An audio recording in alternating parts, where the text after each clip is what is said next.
Bonsoir à toutes et à tous. Vous êtes sur El Marhaba, quel plaisir de vous retrouver. Soyez les bienvenus pour ce nouveau numéro de Microscoop.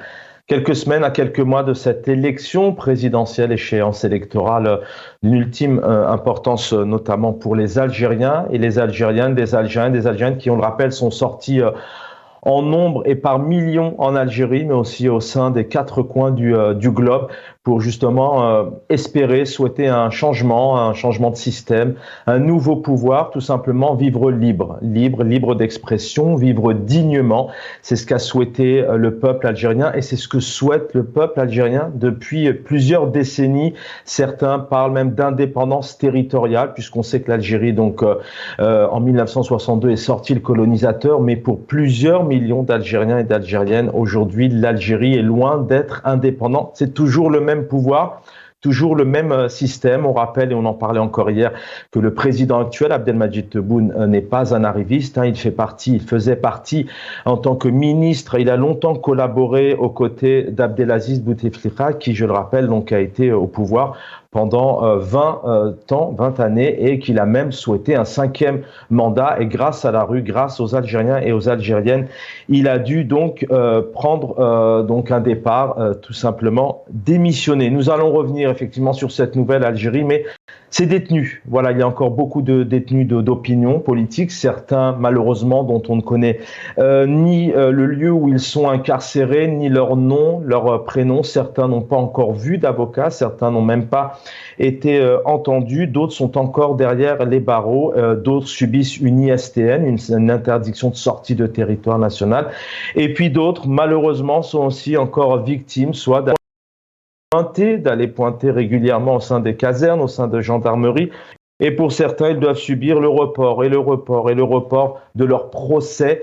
Donc nous allons essayer de comprendre dans cette nouvelle Algérie, c'est le slogan d'Abdelmadjid Tebboune, l'Algérie est-elle en train de vivre réellement une nouvelle ère, une nouvelle époque pour la jeunesse, pour les Algériens et les Algériennes, quand on sait qu'ils sont des milliers, des dizaines de milliers maintenant depuis plusieurs décennies à prendre le large et à quitter l'Algérie, quitte à parfois se procurer des visas officiels, parfois tenter d'acheter des visas à des prix qui dépassent tout entendement, et puis parfois certains malheureusement doivent faire face à des embarcations de fortune, et pour certains ils y perdent la vue. Il n'y a pas que les jeunes, il y a aussi des personnes qui ont beaucoup d'argent, des familles, des personnes âgées, des bébés. Les Algériens et des Algériennes, pour une grande partie malheureusement, ne peuvent plus rester dans le pays qu'ils aiment tant. Donc nous allons revenir, vous l'avez compris, sur la situation des détenus et de cette répression de ces procès qui continuent malheureusement à pousser en Algérie. Pour en parler, le plaisir de l'accueillir. En tout cas, pour commencer cette émission, Karim Tabou, bonsoir, plaisir de vous recevoir. Bonsoir, merci de l'invitation et mes salutations à tout le monde et à nos téléspectateurs.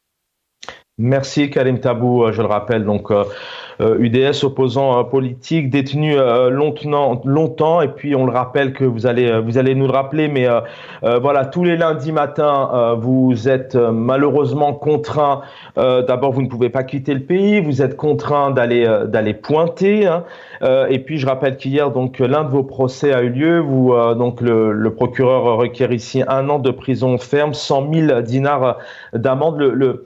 Donc le verdict doit tomber, sauf s'il est reporté à nouveau, mais doit tomber le 13 mars. D'abord, peut-être un mot, si vous le souhaitez, sur ce procès d'hier, et puis sur ce climat en Algérie. Aujourd'hui, on a tout de même un pouvoir, on a un président, on a des ministres, des responsables, un ministre de la Justice. On en parle ce soir de cette justice qui essaye d'expliquer, de démontrer au peuple algérien et au monde entier que le climat est bon, il fait bon de vivre en Algérie. Karim Tabou.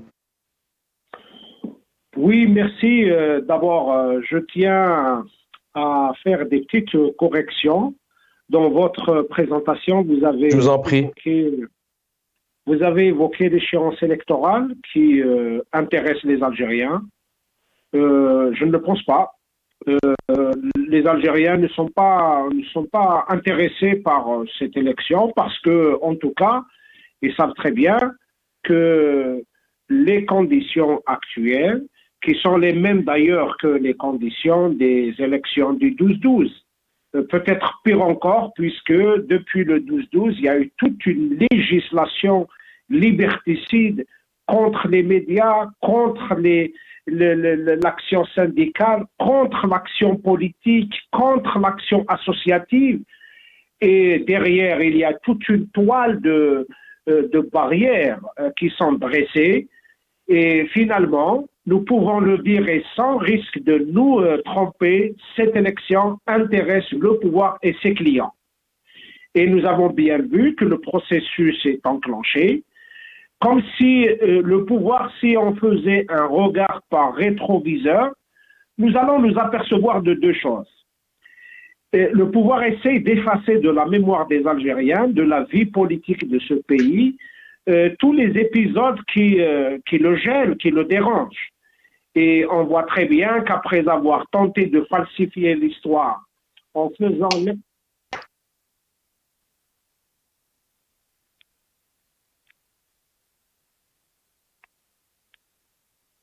Allô? Oui, Karim Tabou, vous nous entendez? Alors peut-être qu'on vous a perdu.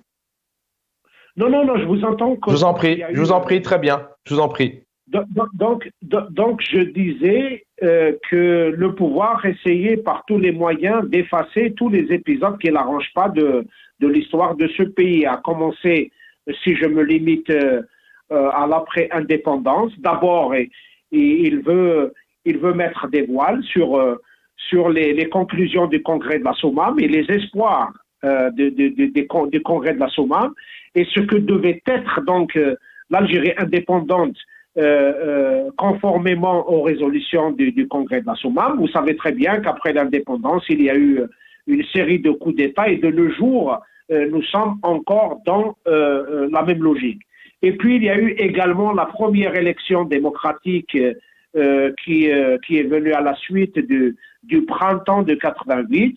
Ben voilà, à la suite d'un coup d'État et qui a fait basculer le pays dans une guerre civile et de nos jours, nous payons encore les conséquences, les traumatismes sont là de cet épisode-là. Et après, il y a eu ce printemps d'espoir qui est le Hirak et aujourd'hui, on voit très bien que le pouvoir multiplie son agitation, multiplie sa propagande et actionne ses relais pour essayer d'effacer cet épisode du Hirak et remettre en place les vieux schémas de partis politiques, de éculés, d'ailleurs qui avaient montré leur absence sur le terrain, dès lors que ces partis étaient complètement absents lors de ce mouvement de tout un peuple qui a crié son ras-le-bol, qui a crié sa volonté d'aller vers le changement, qui a tout simplement dit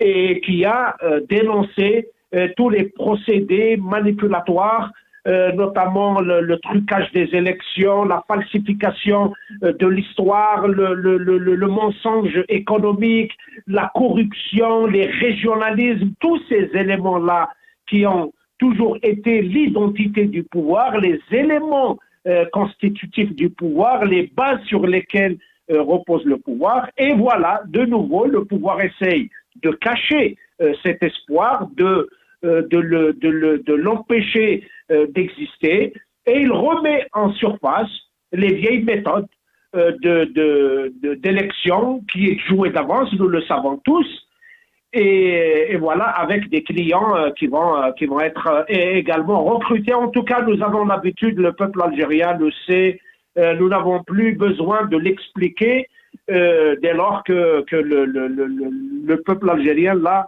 crié très clairement lors du Hirak.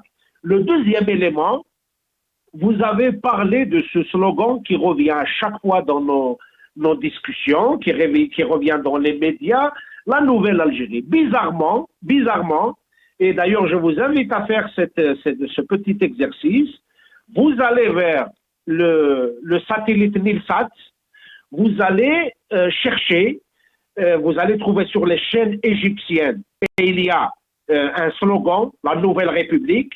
Vous allez vers les chaînes de la Syrie, vous allez trouver la Nouvelle Syrie. Vous allez sur les chaînes du Soudan, vous allez trouver le Nouveau Soudan, Vous allez vers les chaînes algériennes, vous allez trouver la nouvelle Algérie, comme si le slogan est propre aux dictateurs qui veulent se cacher derrière cette apparence de changement, cette apparence de nouveauté, mais qui en réalité ce sont les mêmes pratiques, les mêmes personnes, les mêmes systèmes. Et d'ailleurs, lorsque vous parlez du président de la République, nous avons un chef d'État. Tout le monde le sait, ils étaient des millions d'Algériens à avoir donc manifesté le jour même des élections. C'est unique dans l'histoire. On ne voit pas ça dans d'autres pays. On ne voit pas ça dans l'histoire des élections, que des millions d'Algériens sont descendus dans la rue le jour même des élections, la veille des élections, et puis vous entendez des officiels proclamer d'une manière arrogante, dans une logique de mépris, quand ils disent qu'on ne tient pas compte vraiment du taux de participation, que les Algériens votent ou les Algériens ne votent pas. Ça ne les intéressait pas, puisqu'ils le savent très bien, ils le disent, ils le proclament, que le vote des Algériens ne les intéresse pas, puisqu'il se suffit d'organiser les élections à leur convenance. Peut-être la nouveauté de ces dernières années, c'est que le pouvoir pousse, entre guillemets, la sophistication des procédés de manipulation du suffrage universel et des élections, allant jusqu'à choisir lui-même les candidats. C'est-à-dire qu'avant, le pouvoir choisit le président. Maintenant, il pousse encore plus loin jusqu'à se donner les moyens de choisir lui-même et le chef de l'État et les candidats qui vont l'accompagner au palais de Mouradia.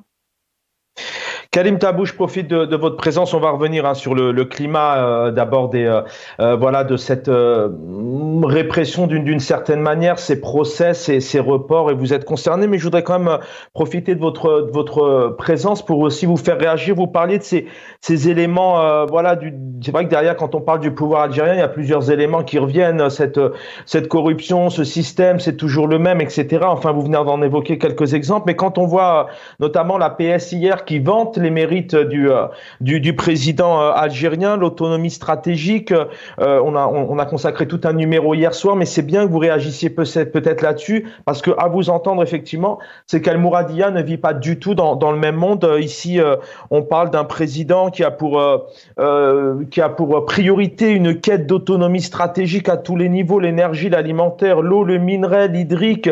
On nous parle aussi d'un président Tebboune qui a été guidé que par cette obsession de mettre à l'abri un peuple, un État, une diplomatie. Quand on entend ça au sein de l'APS, alors on connaît l'APS, mais c'est aussi un message qui est passé à la veille de ces élections qui vont normalement, peut-être d'ailleurs, avoir lieu. Comment vous réagissez? C'est un lavage de cerveau, c'est d'un mépris pour le peuple algérien qui a de plus en plus de difficultés, et ça, nous le savons. C'est la poursuite de la politique du mensonge. En tout cas, l'APS, elle a bien vanté pendant 20 ans les réalisations de Bouteflika. Et tout ce qu'on avait dénoncé à l'époque comme pratique de corruption, comme pratique de régionalisme, comme pratique de malversation et de manipulation électorale, l'APS vantait Bouteflika. L'APS a toujours vanté le pouvoir, il le fait aujourd'hui. Bien sûr que le pouvoir depuis toujours, il s'approprie un certain nombre de mots. Bien sûr que certains concepts, certains mots en vogue actuellement, transition énergétique, etc. On emprunte quelques mots de ce qui se déclare ailleurs, et on en fait des mots juste pour cacher une triste réalité. Lorsque vous voyez très clairement l'Algérie est actuellement, j'allais dire, chaque jour il sombre encore plus, elle descend plus bas qu'elle l'était. Hein. D'ailleurs, sur le plan diplomatique, autant on vante entre guillemets le retour de l'Algérie sur le plan diplomatique, mais à regarder de près, vous savez, l'affront du BRICS, l'affront de ce que le pouvoir avait appelé à l'époque l'Mcheml des Arabes, la France sur le plan du Sahel, l'Algérie a perdu complètement sa place dans l'échiquier local. La France économique, et on a bien vu la situation du pays. La France, sur tous les plans, bien sûr que le pouvoir a toujours fait cela. Il se suffit de proclamer des slogans. Il a toujours porté des slogans vides, mais qui n'ont pas de réalité, puisque l'Algérien aujourd'hui est confronté aux problèmes quotidiens.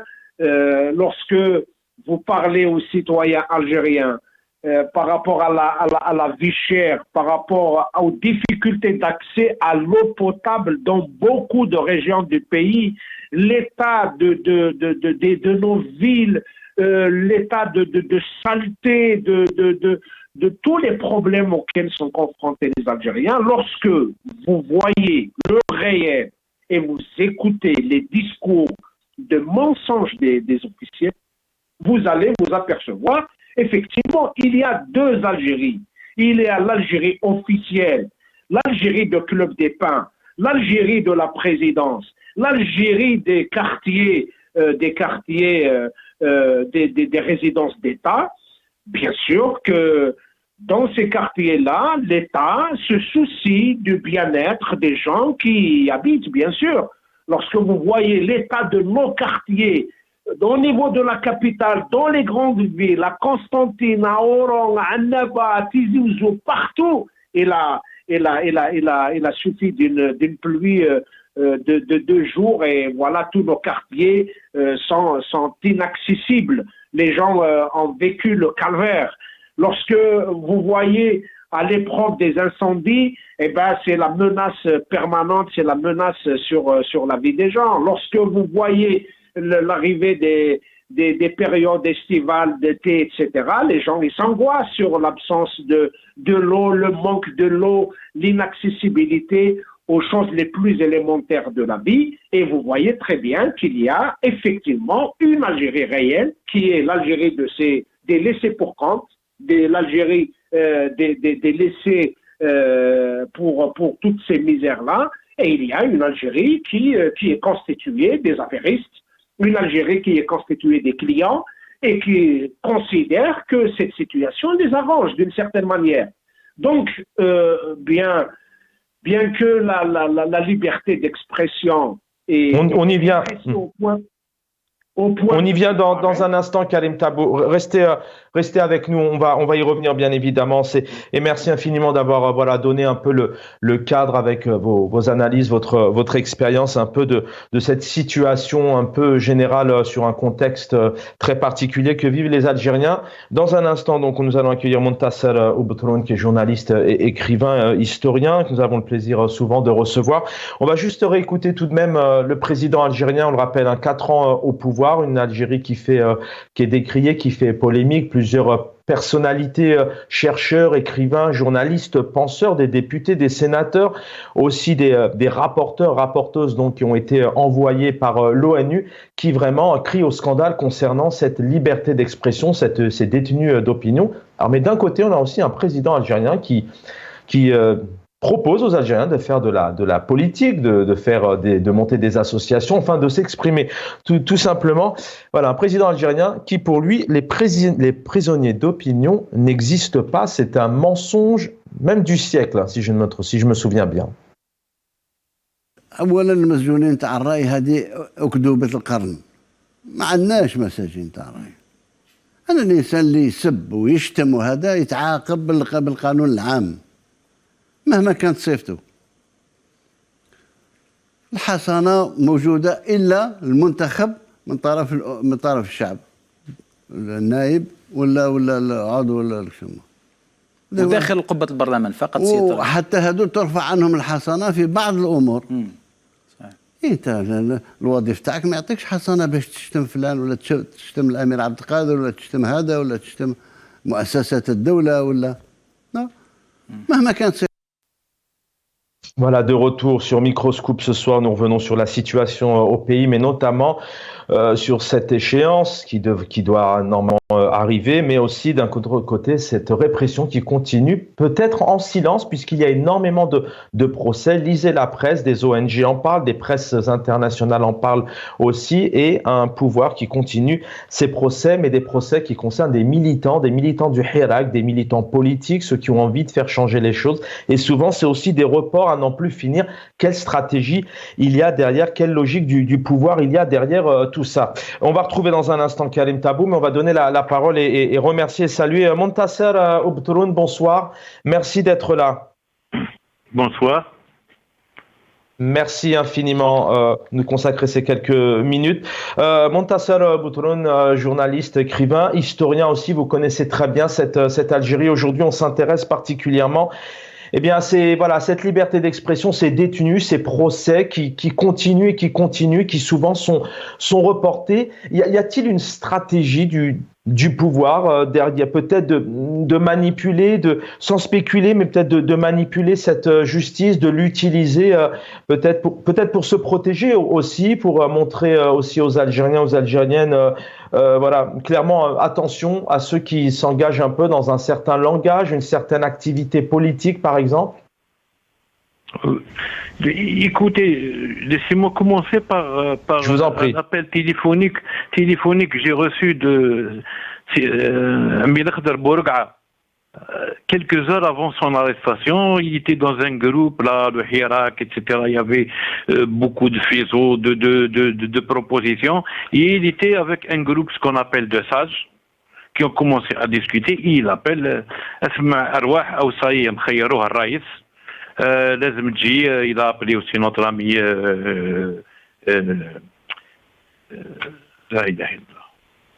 Boumala, et puis il était question, j'étais loin, il veut faire un communiqué. Donc c'était le soir, on a dit نشربوا مهاود والصباح نكونوا عندك ونقصروا على هذا الكومونيكي, il n'y avait pas de problème, c'est en son nom.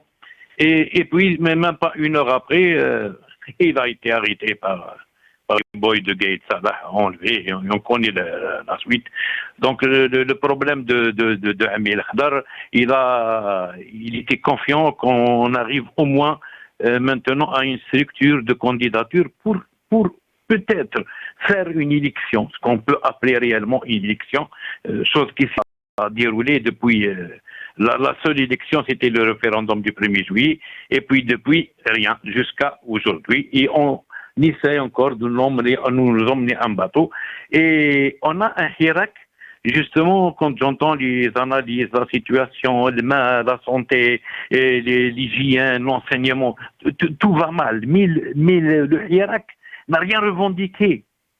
Le Hirak, il était éminemment politique. Barakat. ما كانش خمسة يا بوتفليقة, c'est-à-dire ترحلوا كاع.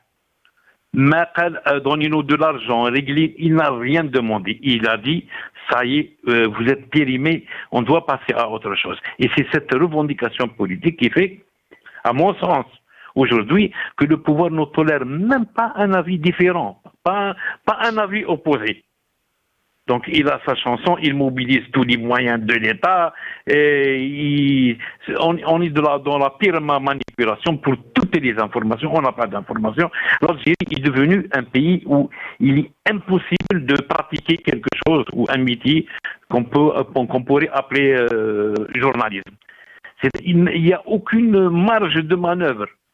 Je ne parle pas d'opposition, juste oui, mais je suis pas tout à fait. Non, il faut baisser la tête et suivre comme le troupeau. Et c'est ce que malheureusement on voit maintenant de la presse, les journaux et tous les journaux, même ceux qui ont un petit peu résisté, ils ont fini par lâcher. Bien sûr, ils lâchent pas, ils ferment. Donc maintenant, c'est une question salariale, question tachoubza, comme disait Amrouche. C'est comme ça, on parle entre nous journalistes, ils nous disent donc on n'a pas de presse, c'est comme ça, c'est malheureux. Le slogan de l'Algérie Nouvelle, allô? Oui, on vous entend très bien, très bien, Montasser. De l'Algérie Nouvelle, c'est un slogan qui est venu avec le putsch du général de Gaulle. Même histoire de je vous ai compris et l'amalgame qu'il a été fait, c'est avec les noirs, etc. D'ailleurs, tous les slogans, il faut écrire l'Algérie nouvelle, on va voir toutes les pancartes, tous les trucs de propagande et le pouvoir d'aujourd'hui, il est en train de faire la même chose avec un niveau un petit peu plus bas. Il y a même pas la maîtrise de l'outil. Donc, liberté d'expression, on peut pas avoir. Personne ne parle quand les petites voix marginales qui pouvaient s'exprimer, la petite association Rage, une petite association, tout ce qui est autonome, il est fini par être dissous, par être enlevé. Maintenant, le pouvoir, il chante comme il veut. Et en même temps, le problème, c'est pas le pouvoir, c'est des pouvoirs. C'est-à-dire, même en maîtrisant, en faisant de la propagande, on ne sait pas dans quelle mesure ils vont s'affronter. L'essentiel, tout ça, pour moi, comme on dit en arabe, et l'Algérie ne peut être quand même sûr que lorsqu'on donnera la parole à son peuple, comme il lui a été promis depuis l'étoile nord-africaine, parce que le programme d'étoile nord-africaine en 26, il est valable aujourd'hui. Il parle de pluralisme, de droit de rassemblement, de droit de grève, de droits syndicaux, etc. Maintenant, ça, c'est de la... je ne sais pas, c'est des trucs on peut même pas en parler. On est dans un état, je ne pense pas qu'on a eu un aussi mauvais problème. L'Algérie, c'est celui d'aujourd'hui, je pense depuis Chichnak. Ça n'a jamais été aussi bas ou aussi opaque. Tout le monde sait, on parle maintenant on a eu des intikhabat ri'asiyya. Est-ce qu'on a fait le point? On a, comme l'ont dit certains intervenants, un raïs doula. Et au Tama'na, c'est-à-dire, il n'y a pas une course pour le pouvoir, mais pour assurer les conditions exactement, justement, pour passer, pour que ce rêve du mouvement national, que la parole soit rendue au peuple, lui soit réellement rendue.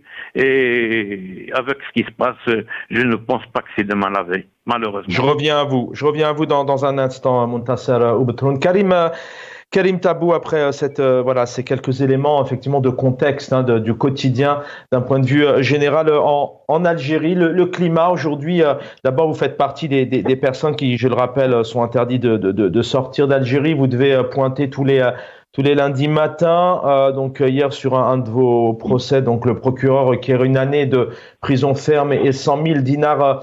100 000 dinars d'amende. Le climat, aujourd'hui, on est tout de même, on a un pouvoir qui a une feuille de route, qui continue un peu ses messages, sa politique. Vous le disiez, il y a un peuple d'un côté qui a un quotidien de plus en plus difficile, mais il y a aussi cette répression peut-être du silence, une justice derrière qui est aussi utilisée comme outil, des reports. Ils sont des dizaines de détenus d'opinion et politiques en Algérie. Le climat en Algérie, et dans un deuxième temps, je vous relancerai s'il le faut, comment se positionne ce pouvoir aujourd'hui? Est-ce que tout de même, il a crainte de ce peuple qui a envie de sortir, qui a envie de s'exprimer, qui veut faire changer les choses, d'où un peu ces méthodes et ces stratégies de répression qui continuent tout de même? Oui, en fait, vous m'avez posé plusieurs questions à la fois. Je profite d'ailleurs pour d'abord saluer notre ami Montasser. Je suis entièrement d'accord avec ce qu'il vient de dire. En tout cas, parlant de la justice, il est important de rappeler la position du chef de l'État actuel. Bien avant sa désignation en tant que chef de l'État, il avait très clairement montrer du doigt la justice quand il s'agit de son fils. Souvenons-nous, le premier geste accompli par l'actuel chef de l'État en direction de la justice le lendemain de sa désignation, ce fut la libération de son fils, mais au-delà de tout ce qu'on peut dire de la justice, de la loi, des procédures, etc. Savez-vous que le dossier du fils à l'actuel chef de l'État a fait un aller-retour depuis la Cour à la Cour suprême en une semaine, mais le dossier de Karim Tabou, il est parti depuis 4 ans, il n'est pas revenu. Donc la justice a double standard, a double usage, on en connaît. Il y a bien sûr cette justice destinée aux gens qui ont le bras lent et qui ont le pouvoir.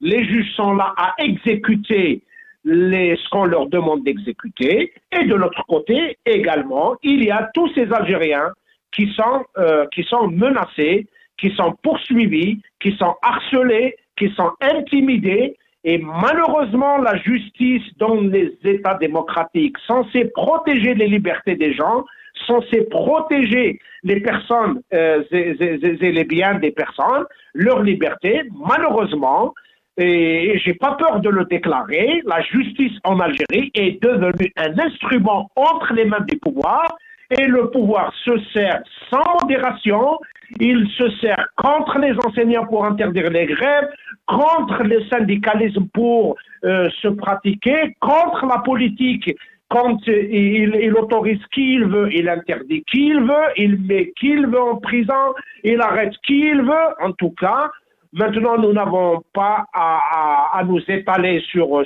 cette question. On a bien compris que la justice est désormais devenue un des instruments répressifs utilisés par le pouvoir en place pour essayer de taire toutes les voix discordantes, toutes les voix qui disent non, toutes les voix qui refusent. Pire encore, la justice est devenue aujourd'hui un des instruments de la contre-révolution. Et vous voyez très bien qu'il y a eu, j'allais dire entre guillemets, un inventaire qui a été dressé, des listes qui ont été dressées de village par village, région par région, des hiérarchistes qu'on a pu identifier comme tels, et d'une manière systématique, ils sont convoqués et ils subissent aujourd'hui l'harcèlement policier, mais également l'harcèlement judiciaire qui est encore plus difficile. Lorsque vous voyez le nombre de personnes qui sont mises sous contrôle judiciaire, et généralement ce sont les leaders locaux, les gens qui ont eu une expression franche, les gens qui ont porté le message, les gens qui ont écrit sur leurs murs, sur les réseaux sociaux, etc. Et tous ces gens-là, et tellement que la législation chez nous et le législateur algérien a un art particulier de laisser les lois, les articles dans le flou, et le pouvoir politique se sert de ces flous, il interprète comme il veut. Vous imaginez des milliers d'Algériens sont poursuivis en justice parce qu'ils ont été au Hirak. Sous quel chef d'accusation? L'accusation d'avoir porté atteinte à l'intégrité de la nation, à la sécurité de la nation, à l'unité de la nation. Et tellement cet article-là est vague, indéfini, impossible à connaître de quoi il s'agit, et ben voilà, on colle cette accusation à tout le monde. 87 bis notamment. Depuis le contrôle judiciaire jusqu'à l'emprisonnement. Nos amis sont en prison pour avoir exprimé des opinions politiques. Maintenant, le chef de l'État déclare qu'il n'y a pas de prisonniers d'opinion. S'il y a bien des prisonniers d'opinion, et nous avons un chef de l'État qui refuse qu'il y ait des opinions libres. Nous avons un chef de l'État qui se sert de la justice, de la police, de tous les moyens pour taire toute la parole qui ne soit pas en cohérence avec son discours, avec le discours du pouvoir. Il faut le dire très clairement. Je vous laisse continuer, Karim Tabou, je vous laisse continuer. Je vous laisse poursuivre, juste une parenthèse, je vous lance là-dessus, parce que le temps passe aussi et c'est important d'avoir votre regard. Ce pouvoir actuel, il y a des détenus de politique, des détenus d'opinion, il n'y a qu'à voir un petit peu tout ce que disent les observateurs, les réseaux sociaux, puis les différents intervenants, on le sait, mais encore aujourd'hui, cette répression, elle existe. Ces reports de procès donc ont lieu quasiment tous les jours. Certains même parlent d'une prison à ciel ouvert. Est-ce qu'aujourd'hui, ce pouvoir algérien, il a besoin de ces méthodes, notamment de répression, pour continuer à diriger, pour continuer à faire passer peut-être le même chef de l'État ou autre en 2024? Il est fragilisé, il a une crainte de ces de ces Algériens, de ces Algériennes, de ces personnalités aussi comme de poids, on va dire, politique, comme vous, mais il y en a d'autres. Il y a Mohsen Belabbas, Ali Belhadj, Fetri Relais, entre autres, qui sont aussi poursuivis. Fragiliser ce pouvoir, il est obligé de faire appel à ces méthodes pour continuer à diriger? Bien sûr que le chef de l'État, s'il doit faire une petite comparaison entre lui-même et Ftkir Arrasi, Karim Tabou et Mohsen Belabbas et les autres, il saura sur qui peut-on appliquer le droit commun. En tout cas, sur ces questions, ils vont pas nous faire rougir et ils vont pas nous faire peur, parce que nous ne sommes pas des prisonniers. Nous n'avons pas été des prisonniers du droit commun. Nous n'avons pas été poursuivis pour des affaires de drogue, de cocaïne et de vol. Nous avons été poursuivis pour avoir exprimé des opinions politiques. Sur autre chose, lorsque vous voyez justement la procédure, la technique consistant à traîner les gens devant les tribunaux, à les faire attendre, à reporter de plusieurs fois, à les soumettre à des obligations de contrôle judiciaire, confiscation de passeports, interdiction de quitter le territoire national, signature hebdomadaire, parfois mensuelle pour le cas de Mohsen Belabbas, et puis tout cela est bien combiné pour essayer de rétrécir, refermer, encager les gens, les mettre dans une posture psychologique de crainte, de peur, pour qu'ils renoncent justement à leur combat, pour qu'ils renoncent à l'expression libre, pour qu'ils renoncent à leur travail du terrain. Mais tout cela montre très bien qu'un pouvoir qui n'a pas de projet politique, lorsque vous êtes porteur d'un projet, lorsque vous prétendez pouvoir construire une Algérie nouvelle,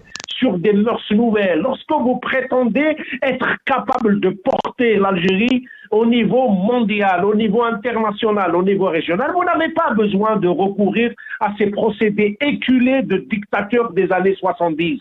Nous n'avons pas besoin de recourir à cela, bien au contraire, nous avons besoin de créer des dynamiques de débat, des dynamiques scientifiques, nous avons besoin d'ouvrir les perspectives pour les universités, pour les jeunes, pour les partis politiques, pour l'associatif, pour les syndicats, pour les femmes, pour les chômeurs, pour tout le monde, pour qu'ils se sentent inclus, concernés dans un programme qui leur donne de l'espoir. Or, tout ça n'existe pas. Nous sommes devant un pouvoir qui se sert de la police et de la justice et des moyens de répression pour essayer de se maintenir, tout simplement. Si on pouvait donner une seule opportunité aux Algériens d'exprimer très clairement, librement, leurs paroles, leurs choix, leurs discours, leurs slogans, vous allez voir qu'ils sont des millions d'Algériens qui vont scander des slogans de changement, du départ du pouvoir, de la rupture avec le pouvoir, etc. Donc, c'est tellement visible, c'est tellement concret, c'est tellement réel qu'on ne peut pas cacher. Et c'est pour cette raison, le pouvoir essaye de se construire une autre vitrine, il essaye de montrer une autre image, mais il est en train de falsifier les choses. Parce que aujourd'hui, après avoir tenté des coups d'État à l'intérieur des partis politiques, après avoir mis la pression sur les partis politiques, il y a eu des partis politiques qui ont été interdits d'activité dans leur propre siège. Et après, derrière les rideaux, on vient arranger les choses avec certains. Vous comprenez très bien de qui je parle. Et on finit par les avoir comme nouveaux clients en espérant donner un peu de maquillage à un cadavre. En tout cas, un cadavre, qu'il soit maquillé ou qu'il ne le soit pas, il restera cadavre. Donc, quoi qu'on fasse, un pouvoir à l'état cadavérique, même si vous lui apportez quelques éléments de maquillage, même si vous le faites porter par de beaux porteurs, qui soient jeunes et qui soient hommes ou qui soient femmes, mais en tout cas, le cadavre mérite d'être enterré. Ça ne sert à rien de maquiller un cadavre, il a besoin d'être enterré et la vie continue. Nous avons besoin de regarder l'avenir avec un souffle nouveau, avec une fraîcheur mentale, avec une fraîcheur politique. Sinon, nous allons devoir donc subir l'histoire, subir le temps, subir le sous-développement Et malheureusement, c'est le cas de le dire. Et c'est pour cette raison que le Hirak a donné cet espoir et il restera l'espoir de l'Algérie. Merci Karim Tabou d'avoir été avec nous. Merci de continuer à participer, à vous exprimer au sein de... Les aléas du direct, excusez-nous à nouveau. Montasser Obtroun, merci d'être avec nous. On va terminer l'émission avec vous. Voilà, on vient de l'expliquer. Donc, une logique du pouvoir tout de même, voilà, de continuer ces procès. C'est des procès de militants politiques. Certains sont sous couvert de la justice, d'autres ne peuvent même pas sortir de chez eux. Par exemple, on pense à Ali Belhadj, par exemple, qui ne peut pas, voilà, faire de la politique. D'autres ne peuvent plus sortir du territoire. D'autres sont derrière les barreaux. Le pouvoir, tout de même, en faisant recours à ces méthodes, c'est la seule méthode qu'il a aujourd'hui de tenter de continuer à garder le pouvoir, alors qu'il pourrait ouvrir le champ démocratique, le champ politique. Mais aujourd'hui, il est fragilisé, il est toujours puissant. Comment vous le voyez, ce pouvoir, par rapport à ce comportement, notamment autour des détenus? C'est un pouvoir qui est en train de couler, qui est en train de se faire mal. C'est un pouvoir qui refuse de tirer les leçons de l'histoire de ce peuple, qui a été confronté justement à ce genre de méthode. Vous savez, Kennedy disait que ceux qui empêchent par la violence une révolution pacifique la rendent automatiquement violente. Et dans notre histoire, le pouvoir avait une occasion. C'est-à-dire qu'il n'avait pas le droit de la rater pour sauver le pays en s'appuyant sur le Hirak, mais il continue à instrumentaliser justement ce Hirak, à le réprimer, comme justement le mouvement du 13 mai 58. Il y a beaucoup de similitudes. Donc tout le monde, après 4 ans de guerre, tout le monde est sorti pour dire fraternisation, l'Algérie française, etc. Et elle n'a pas été française et elle n'a pas été nouvelle. J'espère que le pouvoir, c'est-à-dire dans son intérêt, dans l'intérêt du peuple, dans l'intérêt du pays, dans l'intérêt de l'opposition, dans l'intérêt de tout, il doit comprendre que sans liberté, il n'y a pas de dignité, et que ces méthodes sont liberticide. Voilà ce que je peux dire.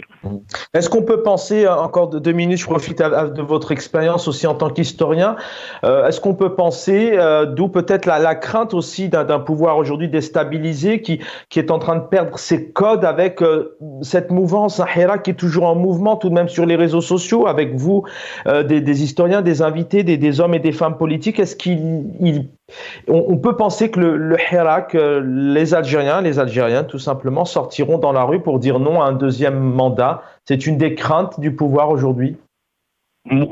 Sûrement. Déjà, ils ont c'est la trouille même. Ils le savent. Moi-même, dans mon fond, je le pense. D'ailleurs, je ne parlerai même pas d'un deuxième mandat. Je vais revenir aux propositions du Hirak pour qu'on organise une transition qui permet de passer justement à donner la parole au peuple et à lui permettre de choisir le régime, les hommes qu'il veut. C'est la problématique fondamentale que le pouvoir refuse. Il a toujours ses chevaux, il les ramène. Et comme disait Amil Akhdar, les élections en Algérie, quand tu es là. C'est-à-dire les élections présidentielles, ils peuvent préparer aujourd'hui les PV de délibération, ils le font, il suffit d'avoir l'appareil, c'est tout. Donc il y a beaucoup de questions qui sont posées. Qui organise ces élections? Est-ce que ce pouvoir peut organiser des élections ou a-t-il la crédibilité de l'organiser? Sinon, il va nous faire un simulacre comme le simulacre passé et comme les autres simulacres de Bouteflika, mais là, personne ne va bénéficier. Il y a un continuum, il y a un cumul. J'espère que les gens penseront. C'est-à-dire, on est sorti d'une révolution avec 1,5 million de martyrs. Il y a eu beaucoup de sang, beaucoup de violence. Et le peuple algérien, grâce au Hirak, justement, il a appris à lutter et à recevoir des coups pacifiquement. C'est déjà un grand atout qui peut servir au bonheur de notre pays. J'espère qu'ils reculeront parce que bon, ils ne respectent aucune norme. Maintenant, même si j'appelle des amis, si on y dit pour discuter d'un thème, poésie, politique, etc., il va nous falloir, même chez moi, dans ma maison, ils te disent, attends, il faut pour ça des autorisations, qu'il y a une qawanini, un simulacre de loi, ils ont tout. C'est-à-dire, quelle que soit la chose qu'on fait, ils vont nous sortir une carte pour nous rappeler, voilà, ils trouveront la formule qui m'a dit le comédien syrien. Donc, merci. Merci infiniment, Montasser Oubtroun, et je le rappelle, écrivain, historien, journaliste. Merci d'avoir été avec nous. Merci à Karim Tabou, aussi opposant politique, d'avoir été présent ce soir. L'équipe en régie, merci infiniment. Dans quelques instants, l'édito de mon ami et confrère Jamaldine Benchenou, juste derrière notre ami confrère Salim Salhi pour Al-Umq. Bonne soirée à tous et à demain, je l'espère. Prenez soin de vous.